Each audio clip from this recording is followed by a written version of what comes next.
Warahmatullahi wabarakatuh. Alhamdulillah, hamdan thayyiban mubarakan fi, salatu wassalamu ala rasulillah wa ala alihi wa sahbihi wa ba'd. Alhamdulillah, kembali hari ini di tanggal 12 Oktober waktu Jakarta ya. Kita kembali melanjutkan kajian kita di tafsir surat-surat pendek istilah kita, yaitu pada juz 30, tepatnya di surat Al-A'la. Kali ini kita masuk di surat yang baru. Sebelumnya kita memberikan gambaran dulu, apa ini surat Al-A'la secara garis besarnya. Surat Al-A'la demikian diberi namanya ya. Surat Al-A'la memang namanya. Dan ini apa namanya? Kesepakatan para ulama yang menyatakan demikian ya. Ada pula yang memberi nama dengan nama surat Sabbihisma Rabbikal A'la. Panjang seperti yang di awal suratnya. Kemudian berkaitan dengan keutamaan dari surat ini atau kekhususan dari surat ini, keistimewaan dari surat ini. Disebutkan di hadis Nu'man bin Bashir bahwa Rasulullah Sallallahu Alaihi Wasallam membaca surat ini, Sabbihisma Rabbikal A'la, dan surat Hal Ataka Hadithul Ghasyiyah pada sholat lebaran, Idul Fitri maupun Idul Adha. Begitu juga Rasulullah SAW membaca di hari Jumat. Ini seperti yang disebutkan di hadis Nu'man bin Bashir. Begitu pula disebutkan di hadis Samurah bin Jundub bahwa Rasulullah SAW membaca kedua surat ini, Sabbihisma Rabbikal A'la dan Hal Ataka Hadithul Ghasyiyah pada sholat Jumat. Ya. Ini berkaitan dengan kekhususan surat ini. Begitu pula Rasulullah SAW membaca surat ini, Sabbihisma Rabbikal A'la, pada rakaat pertama di sholat witir. Ya, di rakaat pertama pada sholat witir beliau membaca ini, Sabbihisma Rabbikal A'la. Rakaat kedua beliau membaca Qul ya ayyuhal kafirun. Kemudian rakaat yang ketiga beliau membaca Qul huwallahu ahad. Pada hadis Abdullah ibnu Abbas. Kemudian berkaitan dengan di mana turunnya surat ini. Surat ini turun pada periode Makkah, yaitu sebelum Rasulullah SAW hijrah ke Madinah. Jadi beliau masih berada di Makkah, belum hijrah. Ya. Yang disebut dengan nama surat Makkiyah. Ini ijma' kesepakatan para ulama. Rahimahumullahu jami'an.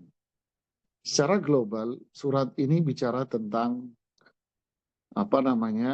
kenikmatan-kenikmatan yang Allah berikan kepada makhluknya, manusia. Kenikmatan ini tentunya tidak akan bisa dihitung oleh manusia. Nah, inilah di surat ini secara global menjelaskan dan memberikan gambaran dan menunjukkan nikmat-nikmat yang Allah berikan kepada hambanya. Secara rincian, surat ini bicara pertama tentang keagungan dan kebesaran Allah. Bicara tentang keagungan dan kebesaran Allah Subhanahu wa Ta'ala. Sifat-sifat Allah yang maha agung. Sifat-sifat Allah yang maha tinggi. Sifat-sifat Allah yang maha mulia. Kemudian yang kedua, bicara tentang karunia yang Allah berikan kepada Rasulullah Sallallahu Alaihi Wasallam serta dukungan yang Allah berikan kepada Rasulullah SAW berupa mukjizat mukjizat dan kebesarannya. Kemudian yang ketiga, surat ini bicara tentang mereka yang mengambil pelajaran dari Al-Quran. Mengambil pelajaran dari Al-Quran sehingga menambah iman pada diri mereka dan melahirkan amal perbuatan yang baik, yang saleh. Serta lawannya, yaitu mereka yang berpaling dari Al-Quran dan petunjuk Rasulullah SAW, serta akhir dari perjalanan keduanya. Mereka yang mengambil manfaat dan pelajaran dari Al-Quran, seperti apa akhir perjalanannya, dan mereka yang berpaling dari Al-Quran dan petunjuk Rasulullah SAW, seperti apa akhir perjalanan mereka. Kemudian surat ini ditutup dengan penyebutan suhuf atau kitab suci yang Allah turunkan kepada Nabi Ibrahim. Begitu juga yang Allah turunkan kepada Nabi Musa alaihi wassalatu wa atamu taslim. Jadi pertama bicara tentang sifat-sifat Allah yang maha agung, maha sempurna, maha tinggi. Kemudian karunia yang Allah berikan kepada Rasulullah SAW. Kemudian bicara tentang mereka yang mengambil pelajaran dari wahyu, dari Al-Quran, dari petunjuk Rasulullah SAW. Kemudian bicara tentang mereka yang berpaling dari Al-Quran dan petunjuk Rasulullah SAW. Kemudian bicara tentang wahyu yang Allah turunkan kepada Nabi Musa dan Nabi Ibrahim alaihi wassalatu wa atamu taslim. Nah, ini apa namanya? Gambaran umum tentang surat Al-A'la. Ya. Kita masuk pada ayat yang pertama. A'udzu billahi minasyaitonir rajim. Bismillahirrahmanirrahim. Sabbih isma rabbikal a'la. Sabbih artinya bacalah tasbih atau agungkan, sucikan Allah Subhanahu wa taala. Jadi bacalah tasbih dengan menyebut nama Rabbmu yang maha tinggi. Jadi sabbih artinya bacalah tasbih. Gimana baca tasbihnya? Isma Rabbik, yaitu nama Rabbmu, nama Tuhanmu. Al-A'la, yang maha tinggi. Ya. Bacalah tasbih. Tasbih gimana? Yang dibaca apa? Yaitu nama Rabbmu yang maha tinggi. Tasbih itu adalah mengagungkan Allah, mensucikan Allah dari sifat-sifat yang negatif. Artinya Allah tidak memiliki kekurangan, Allah tidak memiliki aib. Sifat-sifat Allah tidak ada yang kurang, tidak ada yang aib, tidak ada yang buruk.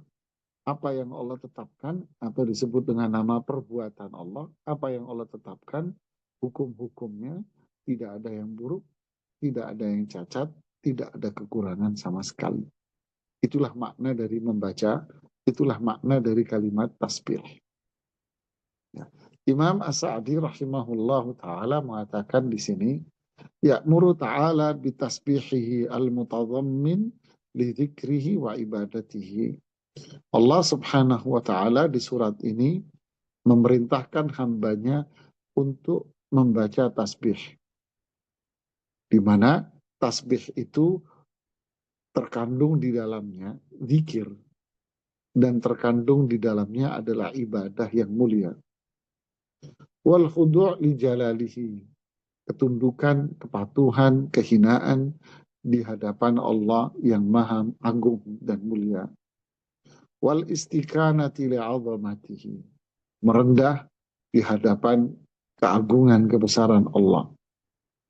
Wa an yakuna tasbihan yaliqu bi'azamatillahi ta'ala, dan hendaknya itu merupakan tasbih yang layak dengan keagungan Allah Subhanahu wa ta'ala, yaitu dengan cara menyebut nama-nama Allah yang sempurna kebaikannya, ala kulli ismin bimaknahul hasanul azim, yaitu pada setiap nama Allah yang mengandung kebaikan yang sangat agung. Jadi ayat ini simpelnya ya memerintahkan kita, yaitu hamba Allah semuanya ini, untuk apa? Untuk membaca tasbih kepada Allah Subhanahu wa Ta'ala. Yaitu apa? Subhanallah, Subhanallahil Azim. Ya, Subhanallahil Azim. Ya, Subhanallahil Azim. Baca tasbih itu. Atau Subhana Rabbiyal A'la. Kok sama dengan apa namanya ketika ruku ya, ketika sujud, maaf, Subhana Rabbiyal A'la. Karena bacanya apa? Bacalah tasbih nama Rob Tuhanmu yang maha tinggi. Berarti bacanya gimana?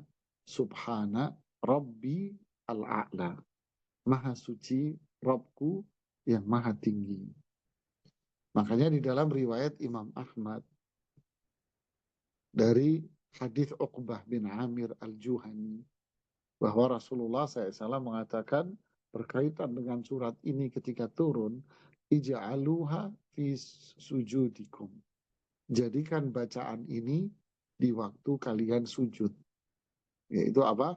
Subhana Rabbiyal A'la. Ketika turun surat Al-Waqi'ah di ayat 74 dan 96 itu, fasabbih bismi rabbikal azim. Di surat Al-Waqi'ah ayat 74 sama 96. Fasabbih bismi rabbikal azim. Bacalah tasbih atas nama Rabbmu yang maha azim, maha agung. Ketika ayat ini turun, Rasulullah SAW mengatakan, ija'aluha fi ruku'ikum.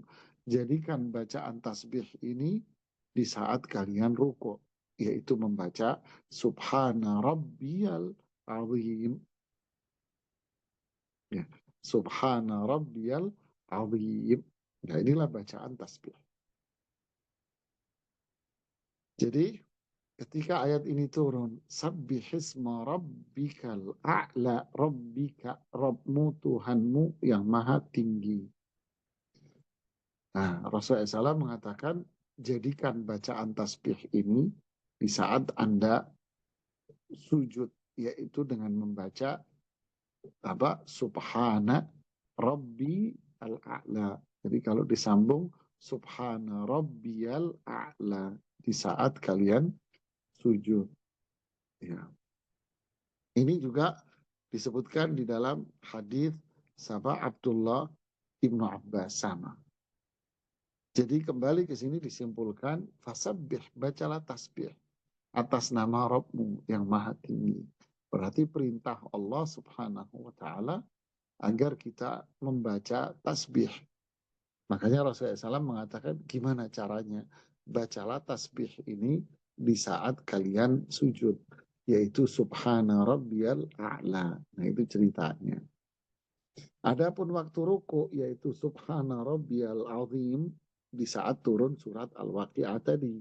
Fasabbih bismi rabbikal azim. Nah, di situ jadikan ini di bacaan sujud ruku kamu, yaitu Subhana Rabbiyal Azim. Ya, para ikhwah akhwat sekalian, memang kita diperintahkan untuk memperbanyak zikir kepada Allah dengan menyebut nama-nama Allah dan sifat-sifat Allah yang agung. Ya, dan zikir yang paling baik tentunya adalah membaca La ilaha illallah. Ini afdal zikir. Atau disempurnakan La ilaha illallah wahdahu la syarikalah lahul mulku wa lahul hamdu wa huwa ala kulli syai'in qadir. Ini zikir yang paling mulia. Sebagaimana Rasulullah SAW mengatakan, afdal ma qultu ana wan nabiyun, sebaik-baik zikir yang aku baca dan para nabi baca semuanya, yaitu la ilaha illallah wahdahu la syarikalah lahul mulku wal hamdu wa huwa ala kulli syai'in qadir. Begitu pula kita dianjurkan untuk membaca tasbih apa? Subhanallah, Subhanallah, ditambah dengan tahmid, yaitu Subhanallah wa bihamdihi Subhanallahil azim. Makanya Rasulullah SAW berkaitan dengan bacaan tasbih ini, beliau mengatakan, berkaitan dengan apa? Kalimatani khafifatani alal lisan thaqilatani fil mizan. Ya, ada dua susunan kalimat ini ringan untuk diucapkan, tetapi dia berat di timbangan pada hari kiamat nanti. Ya, berat di hari uh, akhirat nanti timbangannya. Yaitu apa? Subhanallah wa bihamdihi subhanallahil azim. Ini zikir kita dianjurkan untuk memperbanyaknya. Kemudian di ayat ini juga Allah Subhanahu wa taala disebutkan menggunakan nama Rob. Kita tahu Rob ini adalah salah satu dari nama Allah yang agung, yaitu zat yang memiliki sifat rububiyah. Rububiyah ini kan artinya pencipta, pengatur, dan penguasa di alam semesta. Allah yang mencipta semua yang ada di alam ini dari tidak ada menjadi ada. Dialah yang memiliki sifat rububiyah karena memiliki nama Rabb. Dia pula yang mengatur. Mengatur ini apa? Menetapkan hukum, hukum syariat. Ya, yang hukum kauni, takdir semuanya. Allah yang menentukan semuanya. Allah pula yang berkuasa di alam semesta. Berarti semua makhluk yang ada di bawahnya adalah mamalik, yaitu makhluknya yang sangat membutuhkan kepada Allah Subhanahu wa taala. Allah menetapkan semua hukumnya, syariat, takdirnya dengan pengetahuannya yang sangat luas. Allah tahu apa yang terjadi, apa yang akan terjadi, dan bagaimana itu terjadi. Semuanya ditetapkan dengan penuh hikmah, penuh bijak, dan dengan kehendak Allah Subhanahu wa taala. Sehingga semua manusia itu berada di bawah apa? Di bawah di bawah kekuasaan Allah, dan mereka manusia ini semua di alam semesta ini membutuhkan Allah Subhanahu wa taala. Inilah rububiyah. Kemudian ditutup pula ayat ini dengan sifat Allah Al-A'la. Al-A'la itu apa? Maha tinggi. Apanya yang tinggi? Zatnya. Zat Allah itu tinggi. Yaitu yang didukung di ayat Ar-Rahman wa 'alal arsy istawa. Ar-Rahman, yaitu zat yang memiliki kasih sayang yang begitu luas, itu tinggi di atas arsy-Nya. Ada 7 ayat yang menyebutkan 7 ayat, ada 7 tempat di Al-Quran yang menyebutkan ayat ini, bahwa Allah tinggi di atas arsy. Berarti di sini Allah memiliki sifat al-ulu, yaitu tinggi. Di mana? Di atas arsy-Nya. Bagaimana itu? Kita tidak boleh bertanya tentang bagaimana. Kenapa? La yus'alu amma yaf'al. Tidak boleh ditanya tentang apa yang diperbuat oleh Allah. Wahum yus'alun, kita yang akan ditanya. Kenapa pula? Laisa kamitslihi syai'un. Tidak ada suatu pun yang sama dengan Allah. Kenapa? Lam yakun lahu samia. Tidak ada yang setara dengan Allah. Berarti Allah tinggi di atas arsy sesuai dengan keagungan dan kebesarannya. Allah Al-A'la, maha tinggi di atas arsy-Nya. Ya. Jadi ini sangat jauh menepis, bukan jauh ya, menepis keyakinan banyak orang ya di zaman sekarang yang mengatakan bahwa Allah itu di mana-mana. Ini keyakinan yang berbahaya. Para ulama salaf mengatakan, man qala, siapa yang meyakini Allah di mana-mana, maka dia telah kufur. Karena disebutkan banyak sekali, ada 12 model, ada 12 gaya bahasa Al-Quran yang menyatakan bahwa Allah itu tinggi di atas arsy-Nya. Ya, ada 12 gaya bahasa Al-Quran yang menetapkan bahwa Allah itu tinggi di atas arsy-Nya. Makanya kalau kita berdoa dengan mengangkat tangan, karena Allah itu tinggi. Makanya muncul pula wa anzalna alaikumul inna nahnu nazzalna alaikumul dzikra. Kami yang menurunkan Al-Qur'an. Banyak sekali disebutkan dengan kata menurunkan. Ini kan termasuk salah satu gaya bahasa Al-Quran yang menyatakan Allah itu tinggi karena turun itu dari atas ke bawah dan seterusnya. Bahwa Allah itu memang memiliki sifat al-ulu. Apanya? Zatnya. Begitu pula sifat-sifatnya maha tinggi. Maksudnya sifat maha tinggi apa? Tidak ada siapapun dari makhluk itu yang apa namanya yang bisa menyamai Allah. Dan Allah pun tidak akan sama dengan makhluknya. Makanya sifat-sifat Allah itu maha tinggi. Yaitu sifat Allah tidak akan sama dengan makhluknya. Begitu pula makhluk tidak mungkin bisa sama dengan Allah subhanahu wa ta'ala. Jadi para ikhwah akhwat, ayat yang pertama ini saja sudah memberikan gambaran akan iman kepada Allah, ya, iman kepada nama-nama Allah, bahwa Allah punya nama Al-A'la, Al-Aliyu, dan Allah memiliki sifat Al-Ulu, yaitu maha tinggi.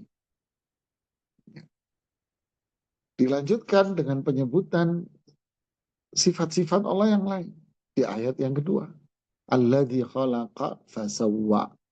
Dialah Allah yang mencipta. Satu, mencipta. Tadi Al-Ali, Rabb. Kemudian mempunyai Rabb berarti sifatnya rububiyah. Kemudian ini umum. Ya, umum rububiyah kan umum, mencakup banyak sifat di sana.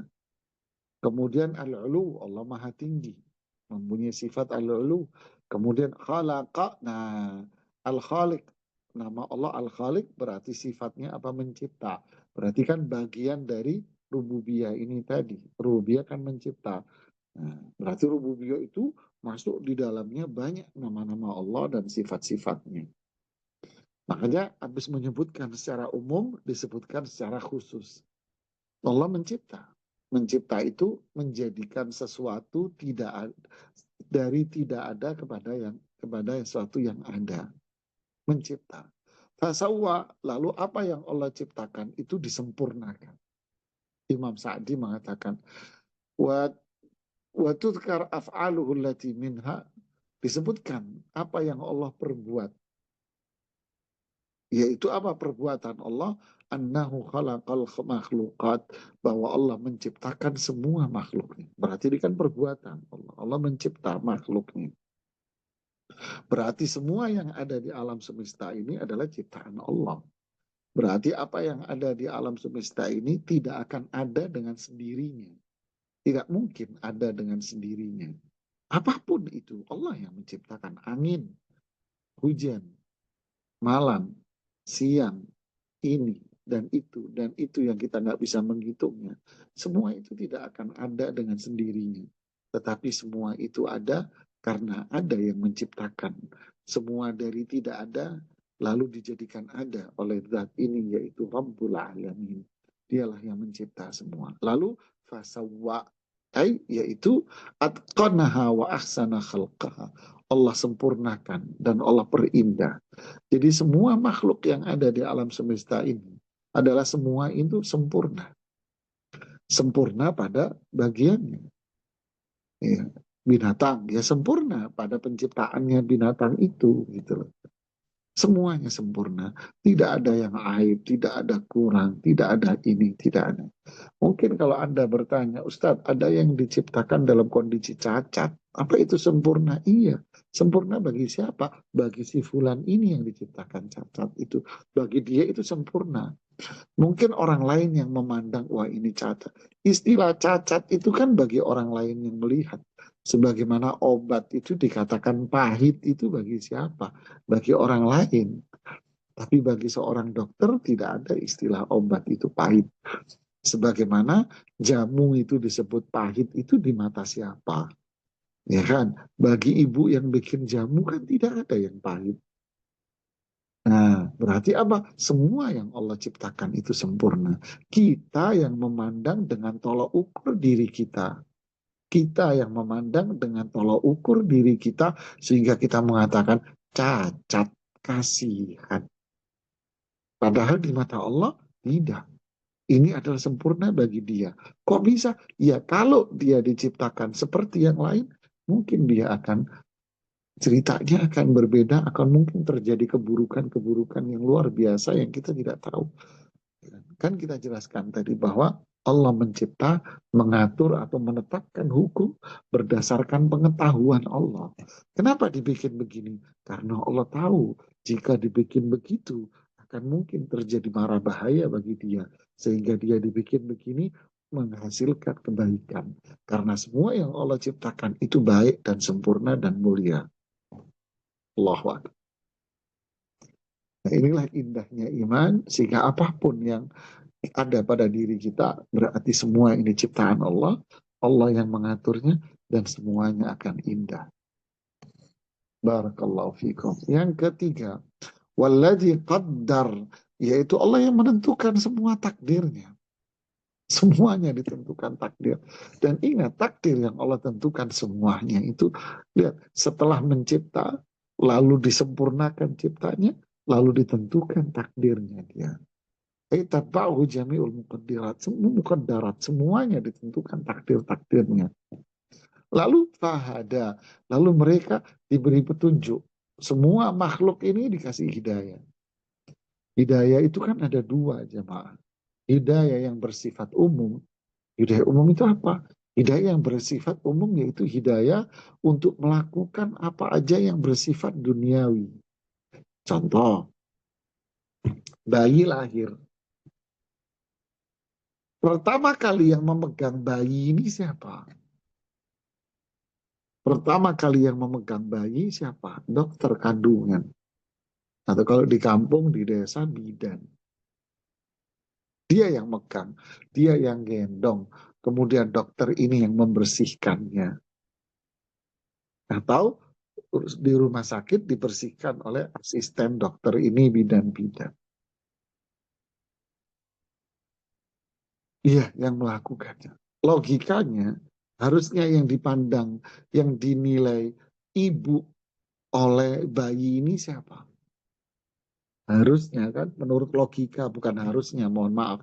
Logika sederhana, yang dinilai ibu itu adalah yang memegang pertama kali. Itu yang dinilai ibu sama dia. Tapi apa?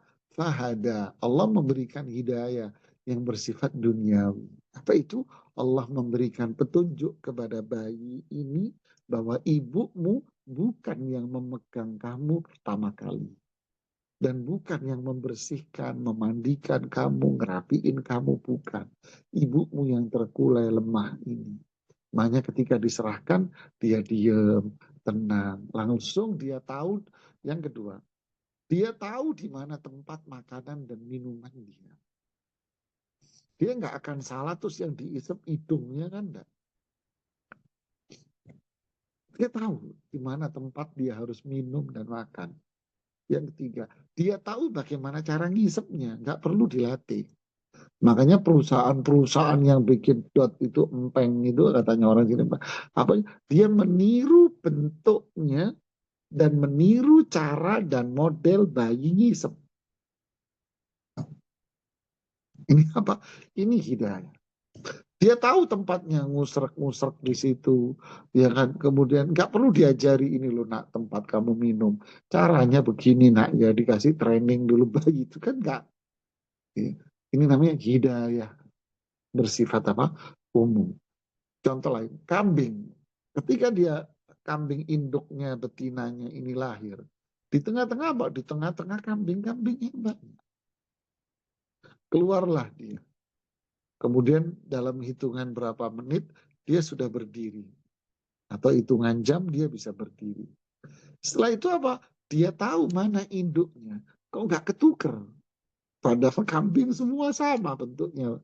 Kadang warnanya juga sama. Kok nggak ketuker dia? Dia tahu induk saya yang ini. Pergi ke induknya. Kemudian yang kedua, dia tahu di mana tempat dia minum. Kok nggak ketuker? Nggak kakinya tuh induknya yang diisep sama dia. Inilah yang namanya hidayah. Kenapa dia nggak makan rumput sebagaimana yang lain? Kenapa nggak dia makan roti aja? Itulah namanya hidayah amma, hidayah yang bersifat umum. Allah kasih, Allah atur semuanya bersifat umum. Ya, subhanallah. Ini hidayah umum. Kalau hidayah syar'i lain lagi. Nah, ada semuanya. Allah tentukan takdirnya, Allah ciptakan, Allah sempurnakan, Allah tentukan takdirnya. Kemudian apa? Allah kasih petunjuk secara umum, semua manusia dikasih secara umum. Allahu Akbar. Jadi inilah sifat-sifat Allah yang mulia. Walladzi akhrajal mar'a. Kembali di sini bicara apa namanya? Sifat-sifat Allah yang mulia. Dialah yang mengeluarkan al-mar'a. Apa ini? Tanaman-tanaman, tumbuh-tumbuhan. Imam Sa'di mengatakan, hadhil hidayah amma. Inilah petunjuk umum, hidayah umum tadi itu. Buat apa? Buat manusia. Bina kambing tadi. Allah tumbuhkan rumput-rumput di situ buat kambing ini. Manusia. Allah tumbuhkan sayur-sayuran. Allah kasih buah-buahan. Allah kasih binatang ternak. Allah kasih ikan. Allah turunkan air dari hujan. Biar biji-biji ini mengeluarkan sayuran. Kemudian tumbuh pula buah-buahan. Kemudian Allah keluarkan dari lautan ikan-ikan yang tidak akan berhenti. Padahal setiap hari berapa miliar ikan yang dia ambil di dunia. Tapi kan tidak pernah kehabisan. Binatang ternak Allah keluarkan. Dalam satu kota aja, ya dalam satu kota aja, itu ada berapa juta ayam yang dipotong setiap hari. Pernah ada cerita krisis ayam kan? Begitu pula sapi, begitu pula kambing. Inilah hidayah amal. Madmunuha intinya adalah annahu hada kulla makhlukin limaslahati. Allah sudah ngasih petunjuk pada setiap makhluk apa itu segala sesuatu yang menunjang kemaslahatan dia. Wa tudkar fiha ni'amuhud dunyawiyah. Inilah nikmat-nikmat Allah yang bersifat duniawi. Oleh karena itu Allah mengatakan walladzi akhrajal mar'a. Dia Allah yang menurunkan hujan dari langit dan dengan hujan itu Allah menumbuhkan tumbuh-tumbuhan, tanaman, rumput-rumput, lalu manusia pun menggembalakan binatang-binatang ternaknya, ya. Kemudian wa thumma ba'da an istakmala muqaddir la minasyabab alwana batasa wa ushbah. Kemudian setelah itu Allah jadikan semua ini tumbuh. Untuk apa? Untuk layak dikonsumsi dari tanaman-tanaman itu, buah-buahan itu. Begitulah manusia juga tumbuh dari anak-anak menjadi dewasa dan menjadi orang tua. Semua ini adalah hidayah petunjuk Allah yang bersifat apa? Bersifat umum buat manusia. Faja'alahu ghutha'an akhwa. Setelah semuanya indah dengan adanya hujan, tanaman-tanaman, sayuran, tumbuh-tumbuhan, sangat indah dengan turunnya hujan untuk semuanya. Lalu tiba-tiba ada waktunya pula, faja'alahu ghutha'an akhwa, yaitu Allah jadikan setelah itu menghitam, kuning, lalu menghitam. Dan ini pula bagian dari kenikmatan Allah juga. Allah ingin menunjukkan nikmat yang lain bagi manusia. Subhanallah. Jadi semua ini adalah kenikmatan. Kenikmatan apa? Dunia yang Allah berikan kepada manusia. Nikmat dunia, iya. Jadi kesimpulannya dari ayat 1 sampai 5 menunjukkan pertama adalah sifat-sifat Allah. Pertama, Allah memiliki sifat rububiyah, bahwa apa yang ada di alam semesta ini adalah makhluk ciptaan Allah. Allah yang mengatur semua yang ada di alam semesta. Allah yang berkuasa. Berarti semua yang ada di makhluk, semua yang ada di alam ini adalah ciptaan Allah. Semuanya membutuhkan Allah, lemah, tak berdaya, karena semua adalah diciptakan Allah yang mengatur semua. Lalu menyebutkan sifat Allah yang berikutnya, yaitu apa itu? Allah Maha Tinggi. Tinggi zatnya di atas arsy, tinggi sifatnya. Tidak ada yang sama dengan sifat Allah, maupun manusia tidak akan sama dengan sifat-sifat Allah. Lalu dirincilah rububiyah Allah itu tadi, yaitu penciptaan, kemudian menyempurnakan ciptaannya, kemudian menentukan takdirnya, dan memberikan hidayah petunjuk secara umum buat manusia untuk kebaikan dan untuk kemaslahatan manusia. Apa ending tujuan dari semua ini? Apakah habis itu sudah titik selesai? Tidak ada timbal balik, tidak ada take and give dari semua itu? Tentu jawabannya tidak. Semua itu ada tujuan Allah memberikan semua itu kepada kita. Apa tujuannya? Itulah yang Allah sebutkan di ayat yang ke-6. Sanuqri'uka fala tansa. Apa itu? Nah, ini timbal baliknya. Allah memberikan semua itu kepada manusia. Habis itu Allah turunkan wahyunya. Allah kasih tuntunannya. Allah berikan perintah dan larangannya. Ini tauhid, ini syirik. Ini ketaatan, ini maksiat. Ini aturan petunjuk Allah dan ini petunjuk Rasulullah SAW. Hafalkan, ingat sebagaimana kalian mengingat kebaikan-kebaikan dunia. Sebagaimana kalian meletakkan kebutuhan dunia kalian di pikiran dan hati kalian agar tidak lupa, begitu pula yang ini. Jangan sekali-kali Anda melupakan kewajiban kita kepada Allah berkaitan dengan tuntunan dan syariatnya. Sampai di sini kita akan lanjutkan ayat yang ke-6 dan seterusnya pada pertemuan yang berikutnya. Wallahu ta'ala a'lam bishawab. Silahkan dilanjutkan dengan diskusi dan tanya jawab.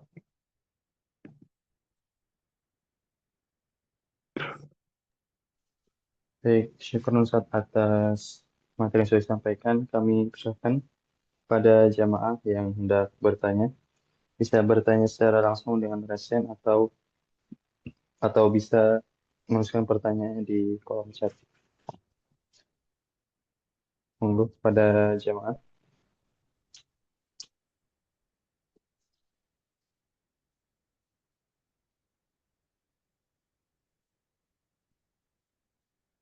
Baik, ada yang resen, kami persilahkan kepada Bapak Tarmizi bisa bertanya kepada Ustadz. Baik, Assalamualaikum warahmatullahi wabarakatuh.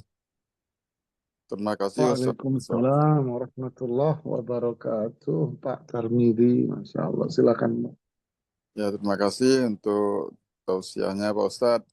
Ini mohon Ya, Pak, ditambah ilmu kami ada sedikit bertanya terkait dengan kita bertasbih.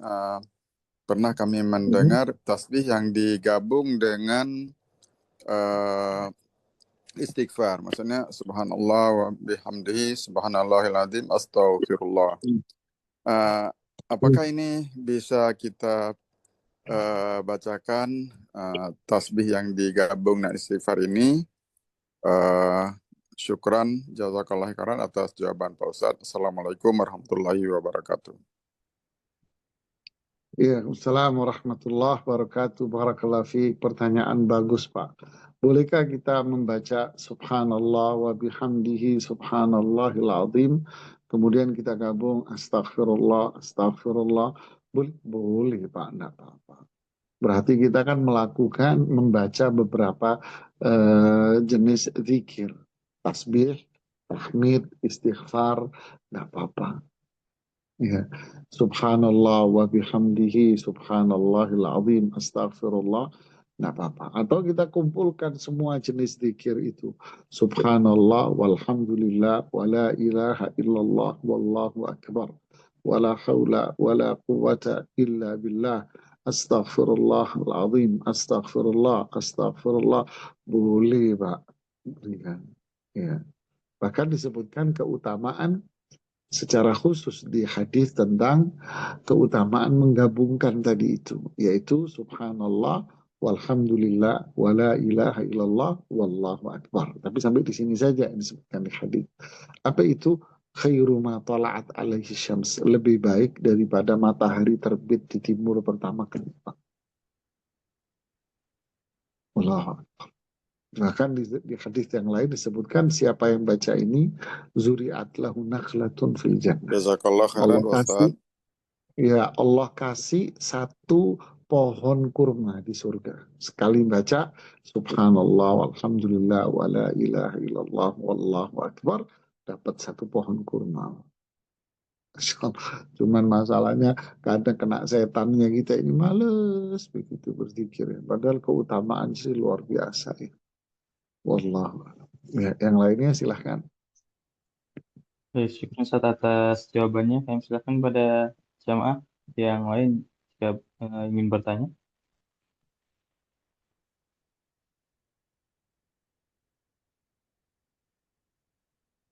Baik, kami persilahkan kepada Umu Firly untuk bertanya kepada Ustaz. Barakallahu fiik. Assalamualaikum warahmatullahi Ustaz. Waalaikumsalam warahmatullah. Ya Ustaz, dengan pengertian a'la, azim, seperti itu ya, tinggi dan agung. Dua pengertian yang berbeda, tapi kalau kita sekilas, apa yang membedakannya Ustaz antara tinggi dan agung seperti itu Ustaz? Itu saja Ustaz, barakallahu fiik, jazakallahu khairan. Beda Ibu. Beda. Kalau al-ulu itu sifatnya, namanya al-ali, maha tinggi, al-a'la, maha tinggi. Tinggi itu apanya? Ya kan? Tinggi itu zatnya. Zat Allah itu tinggi di atas arasnya. Udah sampai di situ kita tidak boleh menanyakan bagaimana. Seperti apa? Apakah itu berupa singgasana? Nah, sisi akal kita sudah tidak akan bisa mencerna. Dan juga tidak ada informasi di Al-Quran. Allah tidak menceritakan itu. Terus gimana? Beras, amiru hakamajat. Kita berbicara, berkomentar berdasarkan apa yang Allah ceritakan di dalam Al-Quran dan apa yang dikabarkan oleh Rasulullah SAW di dalam hadis-hadis yang sahih. Sampai di situ bahwa Allah tinggi di atas arsy. Kemudian tinggi apanya sifat-sifatnya. Nah, itu sifat-sifatnya tinggi. Maksudnya apa? Sifat Allah tidak sama dengan makhluk. Begitu pula makhluk tidak akan sama walaupun memiliki kesamaan kata, tetapi hakikatnya tidak akan sama. Mendengar, Allah punya sifat mendengar. Apakah pendengaran Allah sama dengan pendengaran manusia? Iya, beda. Sama aja, monyet juga punya sifat mendengar. Apakah sama? Satu binatang dengan binatang sama, berbeda. Padahal memiliki kata yang sama, mendengar. Persamaan kata bisa jadi, tetapi hakikat tidak akan sama. Jadi apa? Sifat Allah itu tinggi, artinya tidak akan sama dengan makhluk, dan makhluk tidak akan sama dengan Allah Subhanahu wa Ta'ala. Berarti sifat Allah adalah sifat yang sesuai dengan keagungan dan kebesaran Allah Subhanahu wa Ta'ala. Al-Azim, mulia, agung. Apanya? Semuanya. Ya, agung besar Allah. Zatnya agung, penciptaan Allah agung, semuanya maha besar, maha mulia, agung. Barakallahu fiik. Yang lainnya? Baik, syukur Ustaz atas jawabannya. Sudah ada yang kesempatan kembali kepada Ibu Idar. Kami persilahkan. Assalamualaikum warahmatullahi wabarakatuh, Ustaz. Waalaikumsalam warahmatullahi wabarakatuh. Sebenarnya sudah saya tulis juga, tapi ya lebih baik langsung, Ustaz. Saya ingin bertanya agak luar tema mengenai sholat tasbih. Apakah ada hadisnya yang sahih dan apakah benar dia dengan itu mengampuni semua dosa, termasuk dosa besar, Ustaz? Itu saja. Terima kasih, Ustaz. Ya, sholat tasbih ini hadisnya diperselisihkan oleh para ulama tentang keabsahannya. Ya, keabsahannya. Sebagian ulama menilai bahwa sholat tasbih itu hadisnya dhaif, lemah. Ya, sebagian yang lain ada yang menilai hadisnya hasan. Ya. Mereka yang mengatakan hadisnya hasan, ya mereka berdasarkan hadis itu bahwa dianjurkan, disunahkan melakukan minimalnya seumur sekali. Minimalnya seumur sekali dianjurkannya. Seperti itu di dalam riwayatnya wallahu ta'ala a'lam. Adapun kalau dirutinkan menjadi sebuah sholat yang dirutinkan gitu, saya tidak menemukan dalil. Itu satu. Di sisi lain, banyak sholat-sholat sunnah yang memang dianjurkan untuk dilakukan secara rutin. Kenapa kita menyibukkan diri dengan sholat yang dianjurkan untuk dibaca, untuk dilakukan seumur sekali, ya, minimal seumur sekali. Tapi ada sholat yang memang bisa dilakukan rutin setiap hari bisa. Dan pahalanya dahsyat, Bu. Ya, apa itu? Sholat sunnah rawatib. Ini aneh kita ini. Kenapa kita meributkan satu sholat yang diperdebatkan oleh para ulama? Dan itu bukan sholat, jenis sholat sunnah yang esensial. Ya. Sholat-sholat sunnah yang esensial, yang rutin bisa dilakukan secara rutin, yaitu rawatib. Sholat sunnah rawatib. Apakah kita sudah melakukannya? Kenapa kita menyibukkan itu? Ada lagi sholat taubat. Setiap hari suruh sholat taubat. Ibu, jamaah, karena sholat sunnah yang esensial. Yang memang udah jelas-jelas itu sunnah. Sholat sunnah rawatib. Man hafadhu ala 12 rak'atan fil yawmi wa layla banallahu lahu baitan fil jannah. Siapa yang menjaga 12 rakaat setiap hari, saya bangunin istana di surga. Udah cukup. Kok aneh kita malah menyibukkan hal yang diperdebatkan, tetapi ada berlian, permata di depan mata. Kok kita tinggalin gitu loh. Memang ini menunjukkan memang begitulah pelaku orang-orang yang gemar melakukan bid'ah. Oh, jadi termasuk bid'ah ya Ustaz ya? Tidak, saya tidak mengatakan itu bid'ah. Ya, saya tidak mengatakan, saya jelasin di depan tadi, para ulama berbeda pandangan karena status hadis. Iya. Nah, Iya. sekarang kalau yang ibu cari yang bisa menggugurkan dosa, yang ini, sholat rawatib yang 12 rakaat itu ibu, itu pahalanya jauh luar biasa. Kenapa enggak itu yang kita sibukkan diri kita? Itu loh maksud saya. Iya Ustaz ya. Ya. Karena yang itu kalau misalnya dilakukan sekali seminggu katanya ya sudah menghapus semua dosa termasuk dosa besar. Ya ini yang Dari mana? menyebabkan tertarik Dari begitu. mana dasarnya? Dari mana? Tidak ada amalan satupun yang bisa menghapus dosa besar. Tidak ada, Ibu. Tidak ada amalan yang bisa menghapus dosa besar. Kalau ada seorang penceramah mengatakan ada amalan yang bisa menghapus dosa besar, bohong dia. Kecuali satu, Bu, yang bisa menghapus dosa besar. Apa itu? Zakat. Haji. Oh, haji. Haji itu bisa menghapus dosa besar. Ini pun diperdebatkan para ulama fikih, tapi ini Izin pendapat Ustaz, yang boleh paling motong Ustaz? sebentar, jangan dipotong dulu. Jangan dipotong. Ya, nanti silahkan Anda nanya. Ya, tidak ada amalan yang bisa menghapus dosa besar. Tidak ada. Yang bisa menghapus dosa besar adalah haji. Itu aja. Lalu bagaimana dengan orang wudhu? Itu dosa kecil. Sholat, dosa kecil. Zakat, dosa kecil. Sedekah, dosa kecil. Puasa, dosa kecil. Haji, dosa besar Anda akan dihapus oleh Allah. Dengan syarat dan ketentuan berlaku. Apalagi ini sholat sunnah yang memang diperdebatkan dan bukan sholat yang rawatib. Jadi maksud saya, sibukkan diri kita dengan yang rawatib yang udah jelas. Itu apa? Kalau kita bisa menyibukkan diri dengan rawatib yang 12 rakaat itu aja sudah istimewa. Ya, barakallahu fiik. Silakan yang lain kalau mau Jazakallah bertanya. khairan, Ustaz. Ya, Jazakallah khairan. sama-sama. Baik, Izin, syukur Ustaz Ustaz. atas jawabannya. Terima kasih Ustaz atas jawabannya. Kita persilahkan terlebih dahulu yang sudah resen lebih dulu ya pada Iya. Ummu Amar.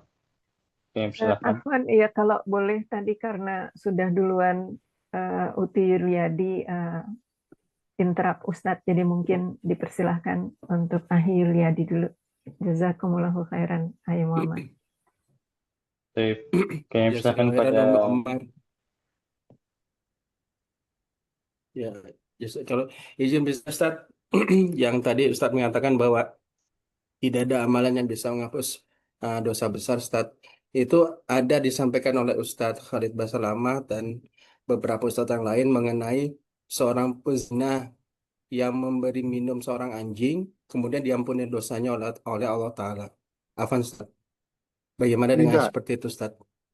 tidak. Itu bukan dosa besar yang diampuni. Itu dosa kecil.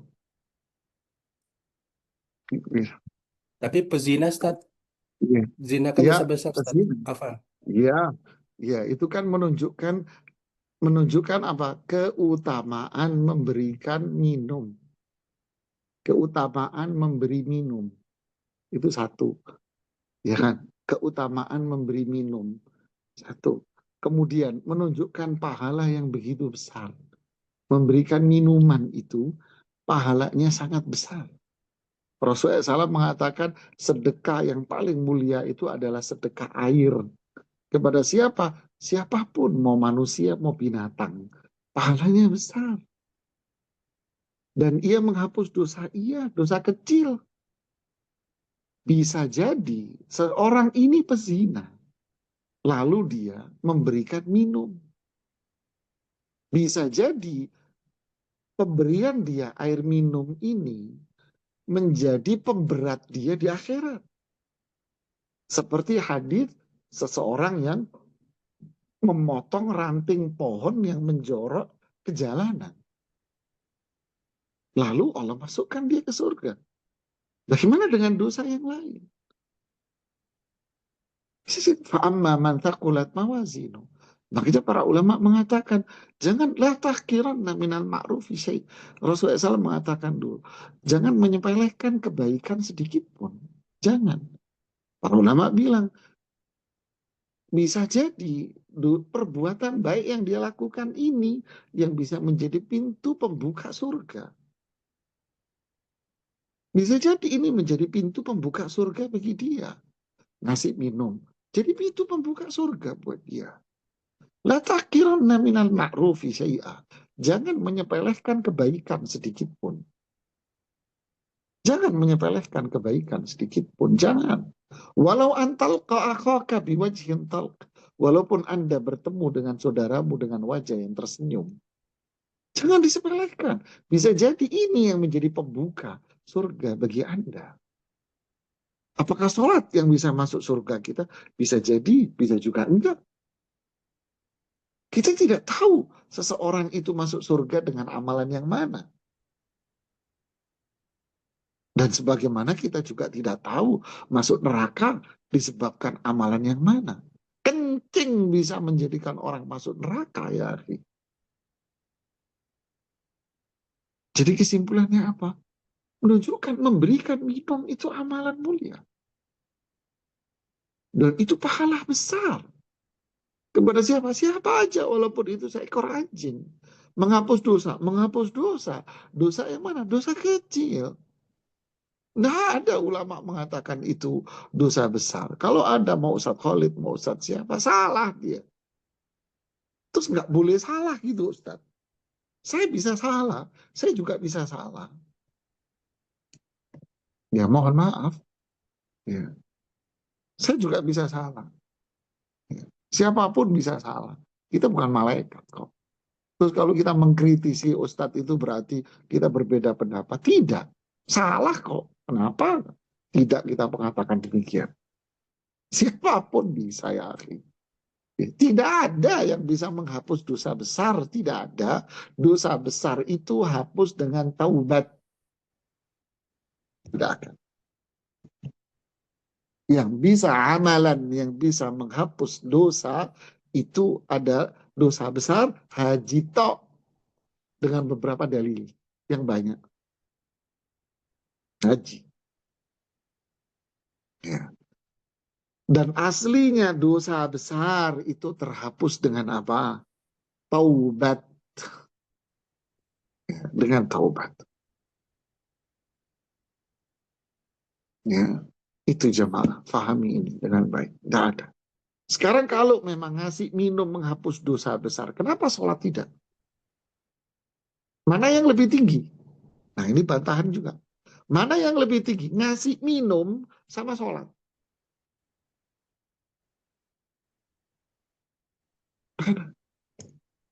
Sama zakat, sama puasa. Mana yang lebih tinggi kedudukannya? Tidak ada satu orang yang berakal sehat pun yang mengatakan bahwa ngasih minum anjing lebih tinggi kedudukannya dari sholat. Bahaya. Lawang sholat aja menghapus dosa kecil kok. As-salawatul khams yamhullahu bihinnal khataya. Sholat lima untuk menghapus dengannya dosa-dosa. Dosa kecil, tidak ada satu ulama pun yang mengatakan itu dosa besar. Tidak ada. Kalau ada yang mengatakan itu dosa, bawa sini dalilnya. Tidak ada. Tidak ada, saya berani mengatakan. Ya. Kasih minum anjing wajib, bukan wajib secara hukum. Keutamaan.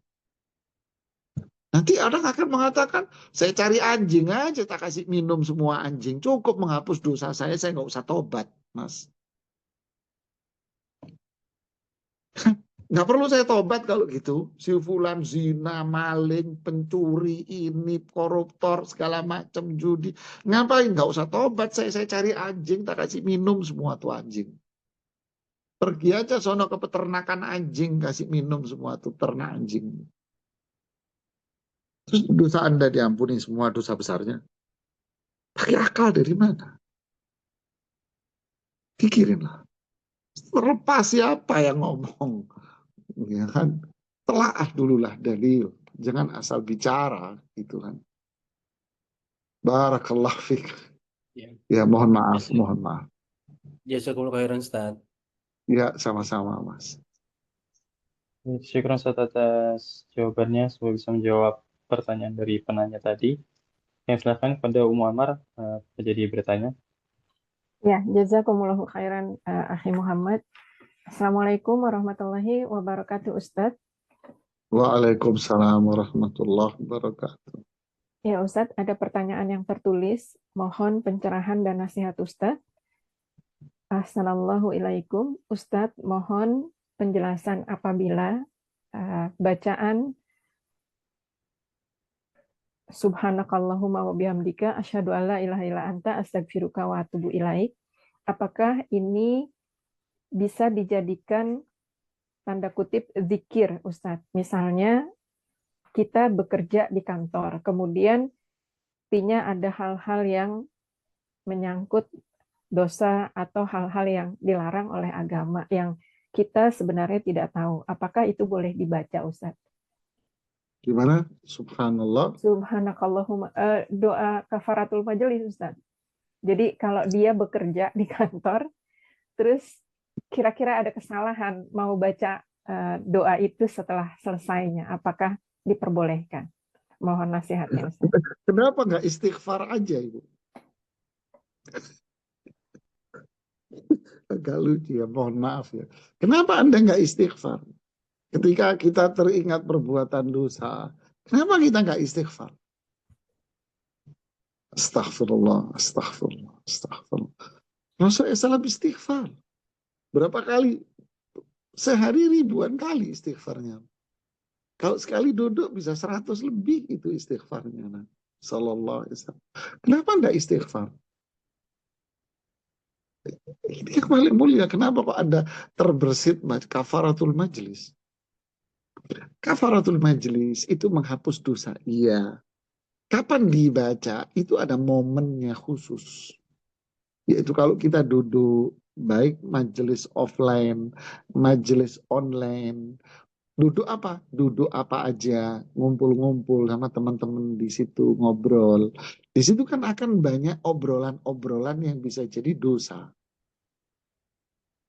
Ya kan? Mungkin kita bercanda, mencederai perasaan orang, melukai perasaan ini yang kita tidak tahu kalau dia tersinggung dengan itu. Kita nggak tahu. Atau obrolan-obrolan yang ada unsur dosanya ketika ngobrol sama teman-teman dengan secangkir kopi atau teh pengiringnya di situ. Maka ketika kita bubar mau pulang, yuk pulang baca di situ subhanakallahumma bihamdika asyhadu an la ilaha illa anta astaghfiruka wa atubu ilaik. Maka dosa-dosa ucapan kita yang tadi waktu ngumpul-ngumpul itu, waktu ngumpul-ngumpul tadi itu, dosa-dosa kita ucapan menyinggung orang ini itu diampuni saat itu. Nah, kalau Anda duduk sendiri terus teringat dosa dulu, kemudian membaca doa kafaratul majelis, sinkron tidak? Tidak sinkron. Yang Anda bahas kan dosa yang dulu. Sedangkan kafaratul majelis dosa yang saat itu yang Anda obrolin. Dosa karena obrolan. Terus gimana dong solusinya? Jangan diaduk-aduk. Yang sono kamu taruh di sini. Ini bukan main puzzle. Diputer-puter. Tidak. Baca aja istighfar. Islam ini gampang, mudah, ringan, sederhana, indah. Ya, kalau Anda yang sono taruh sini, ini taruh sini, jadi ruwet. Dan akhirnya bukan pada tempatnya. Istighfar aja yang banyak. Nanti akhirnya Anda lagi duduk mau makan. Biar kita makannya berkah, nggak diganggu setan. Ya, makanan kita berkah, nggak diganggu setan. Baca aja, Allahumma ini apa namanya, doa masuk kamar mandi itu apa namanya? A'udzubika minal khubuthi wal khaba'ith. Baca aja doa itu mau makan. Kenapa nggak mau dibaca? Kan maknanya baik. Yaitu apa? Aku berlindung kepada Allah dari godaan setan-setan. Sebagian mengartikan setan perempuan, setan laki. Kenapa nggak kamu baca itu ketika Anda mau makan? Karena jangan diacak-acak jamaah. Ya, ini pentingnya. Oh, ini doa ini ada tempatnya nggak? Oh, ini ada tempatnya. Kita taruh di situ. Gitu. Oh, ada zikir-zikir yang nggak ada tempatnya. Istighfar nggak ada tempatnya. Ya kan? Tadi zikir subhanallah wa bihamdihi subhanallahil azim subhanallah walhamdulillah wa la ilaha illallah wallahu akbar la ilaha illallah. Ini kan zikir nggak ada tempatnya. Kapan? Kapan saja. Di mana? Di mana saja. Berapa? Berapa saja. Asal jangan di toilet. Ya. Wallahu a'lam. Ya, Masya Allah. Ustadz, satu lagi terakhir, boleh Ya, Ustadz? Ya. boleh. Assalamualaikum warahmatullahi wabarakatuh. Ustadz, di bacaan salat, Nah, ini kan 3 kali Ustadz. Apabila kita bacanya sekali dibolehkan, tetapi misalnya kita berjamaah menunggu imam, misalnya ketika ruku bacaannya lebih dari 3 kali, apakah itu diperbolehkan? Yang keduanya Ustadz, yang saya dengar bahwa surat ini termasuk surat untuk pengobat kepedihan. Apakah bisa diamalkan? Misalnya kalau lagi sedih, baca aja surat ini berkali-kali dengan melihat arti atau merenungi maknanya. Apakah itu diperbolehkan, Ustadz? Jazakumullahu khairan. iya, kalau kita sedih, susah, galau, gelisah, suntuk, dan sebagainya, maka bacalah Al-Quran. apalagi kita membacanya dengan memahami makna, maka akan hilang kesedihan, suntuk, tekanan, dan sebagainya. Ini luar biasa. Itulah kemuliaan Al-Quran, dan itu yang dianjurkan. Wa nunazzilu minal Qur'ani ma huwa syifa.